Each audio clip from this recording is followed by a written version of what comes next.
Salam, Bapak Ibu, Saudara-saudari yang terkasih di dalam Kristus.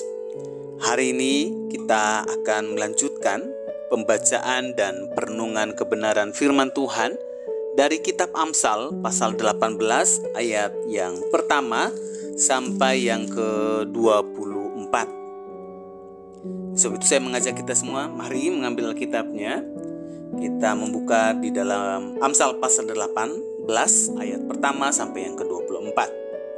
Nanti kita baca secara bersama-sama.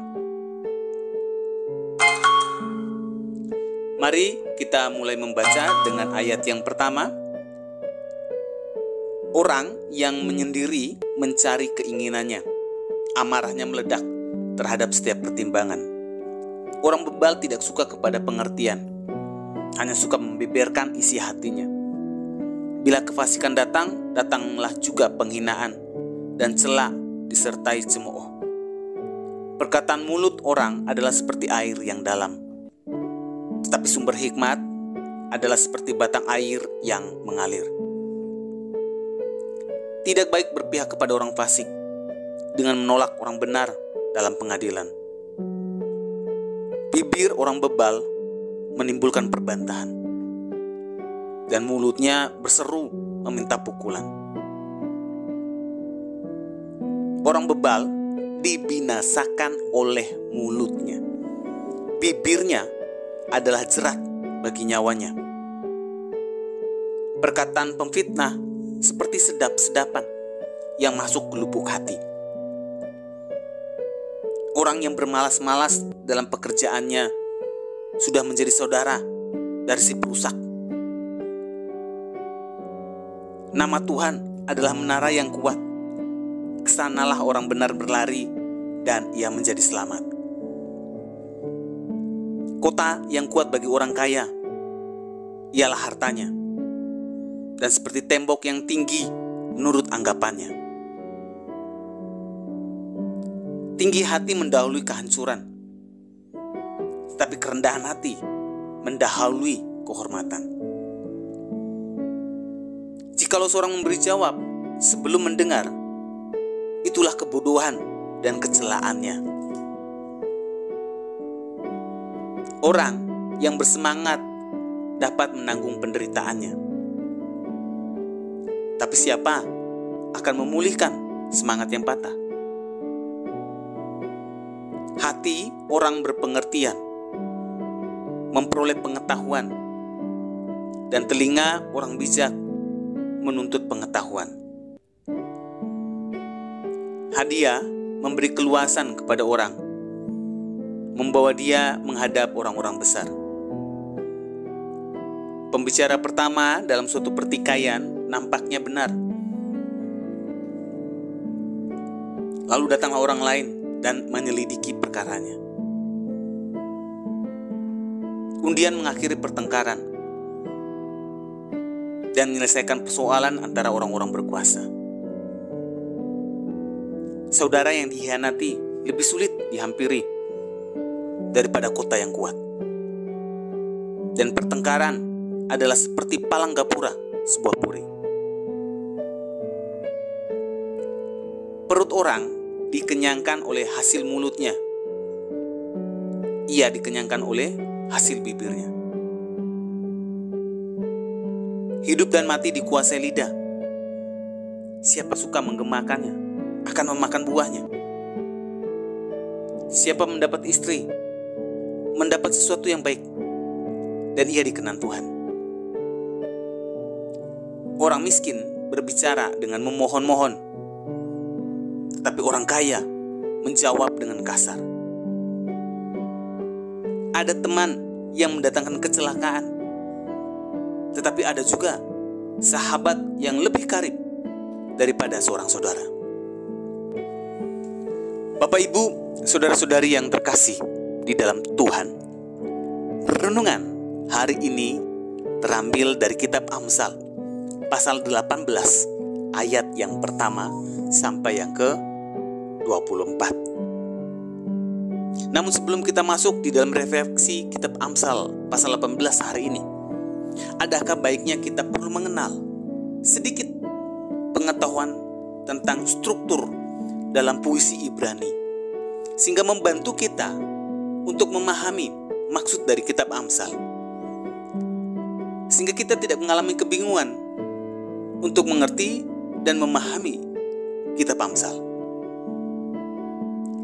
Dalam kitab Amsal, kebenaran dikemukakan dalam sepasang baris yang secara bersama-sama merupakan sebuah kesatuan. Kata kesejajaran menjelaskan hubungan yang erat di antara baris kesatu dan pasangannya. Ada berbagai macam kesejajaran, tapi setiap baris mendukung, menegaskan, atau menyelesaikan makna yang ada dalam menghubungkannya dengan pasangannya. Nah, ini ada beberapa jenis kesejajaran yang akan saya sebutkan dan saya jelaskan. Yang pertama, kita bisa melihat bahwa sejajar secara sinonim. Maksudnya bahwa ketika kita baca kitab Amsal, baris yang kedua akan mengulang gagasan yang ada pada baris pertama. Kadang-kadang juga pengulangannya tidak lengkap. Ini untuk yang pertama.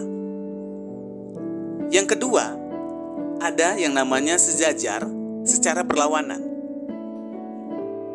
Maksud dari sejajar yang berlawanan ini adalah baris yang kedua sedemikian rupa berlawanan dengan baris ke satu, sehingga maknanya itu dipertegas. Yang ketiga, ada yang namanya sejajar secara sintesis. Maksudnya apa? Maksudnya bahwa baris kedua ini di dalam kitab Amsal itu, satu ayat itu, di dalam baris keduanya itu mengembangkan ide yang ada pada baris ke satu. Ide dari baris kedua itu tidak lengkap tanpa baris yang ke satu. Jadi sederhananya, idenya tidak lengkap tanpa baris yang kedua. Yang keempat, ada yang namanya sejajar secara lambang. Maksud dari hal ini adalah baris kedua melambangkan secara konkret ide yang diperkenalkan dalam baris ke satu.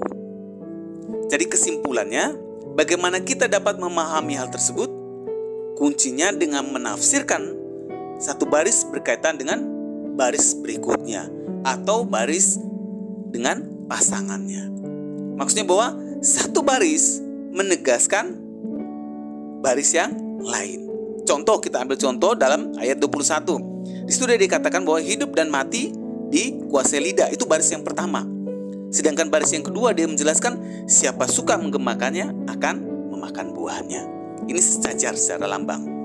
Maka dalam Amsal pasal 18, salah satu tema yang dapat kita coba untuk membahasnya adalah bagaimana orang bebal menggunakan mulutnya untuk menentukan hidup dan matinya. Dalam pasal 18 menjelaskan kepada kita ciri-ciri orang bebal ketika menggunakan mulutnya. Orang bebal menolak didikan dan nasihat. Dirinya lebih suka menggunakan mulutnya untuk mencurahkan isi hatinya dibandingkan untuk mendengar. Mulut orang bebal selalu menimbulkan pertengkaran.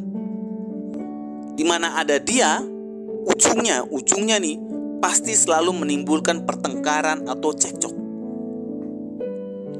Mulut orang bebal sukanya memfitnah, sukanya menjelekkan orang. Mulutnya selalu tidak puas kalau tidak membicarakan dan menyebarkan nama orang yang selalu jelek menurut pandangannya, bahwa dialah yang paling benar.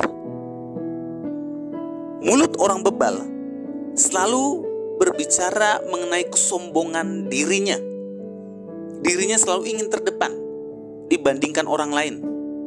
Tidak mau kalah kalau bicara tentang kesombongan. Ujung-ujungnya, mulut orang bebal kalau berbicara selalu didasari iri hati dan sakit hati karena orang lain. Mulut orang bebal selalu berbicara dan memberi jawaban ketika orang lain belum selesai berbicara. Atau ketika orang lain berbicara, dia selalu bilang, saya sudah tahu kesimpulannya. Dan kebiasaannya orang bebal ketika menggunakan mulutnya suka memotong pembicaraan orang. Dan setelah itu dirinya selalu mengambil kesimpulan sendiri, yang pada intinya dia tidak mengerti dengan arah pembicaraan. Dan ketika dia mengambil kesimpulan pasti salah. Mulut orang bebal suka sekali membalikan cerita. Orang lain yang benar dia salahkan dengan cerita versinya. Suka sekali menceritakan berita yang tidak benar. Suka sekali menambah-nambahi atau mengurang-urangi pesan atau isi cerita yang sebenarnya. Dan ujung dari pembicaraan mulut orang bebal adalah pertengkaran. Maka Amsal pasal 18 hari ini mengajarkan kepada kita bahwa orang bebal pasti akan dibinasakan oleh mulutnya sendiri. Hari ini Amsal pasal 18 mengajarkan kepada kita bahwa hidup dan mati kita dikuasai oleh lidah kita sendiri. Jadi berhati-hatilah kalau berbicara. Berhati-hatilah dalam mendengar. Sebelum mengambil sebuah keputusan atau mau berbicara, mengambil suatu kesimpulan, pikirkanlah semuanya terlebih dahulu. Cerna dahulu. Saring dahulu. Jangan cepat terprovokasi. Jangan cepat terhasut dengan mulut orang bebal yang selalu ingin mencari pembenaran diri. Cari dahulu sumber informasi yang baik terlebih dahulu. Jangan pernah mengambil atau berbicara suatu kesimpulan karena kita baru mendengar dari satu pihak. Kalau itu melibatkan banyak pihak, adakah baiknya dikumpulkan dulu nih semuanya dan mendengar komplit informasi dari semua pihak terlibat, baru dicerna, kemudian dipikirkan, dilihat positif dan negatifnya, kemudian apa solusinya, sehingga kita tidak makan buah si malakama. Niat hati ingin menolong, malah sebaliknya kita yang dijadikan objek masalah. Maka kita diingatkan hari ini untuk apa? Berhati-hati menggunakan mulut, karena pasti kita akan memakan buah dari perkataan kita. Baik itu cepat atau lambat, kita pasti akan memakan buah dari mulut kita. Oleh sebab itu, firman Tuhan mengajarkan hari ini, jauhilah pergaulan dengan mulut orang bebal, karena ujungnya selalu menimbulkan pertengkaran. Mari kita berdoa. Tuhan Yesus, kami mengucap syukur kalau hari ini kami diingatkan kembali untuk berhati-hati dalam berbicara, berhati-hati dengan menggunakan mulut, terlebih ketika kami menggunakan media sosial. Dan kami belajar juga untuk apa? Menjauhi pergaulan dengan mulut orang bebal, karena ujungnya selalu menimbulkan pertengkaran. Terima kasih Tuhan, kami sudah berdoa. Amin. Kiranya renungan hari ini terus menguatkan langkah iman kita dalam mengiringi Tuhan Yesus. Ingat, tetap teruslah berdoa, tetap teruslah percaya, dan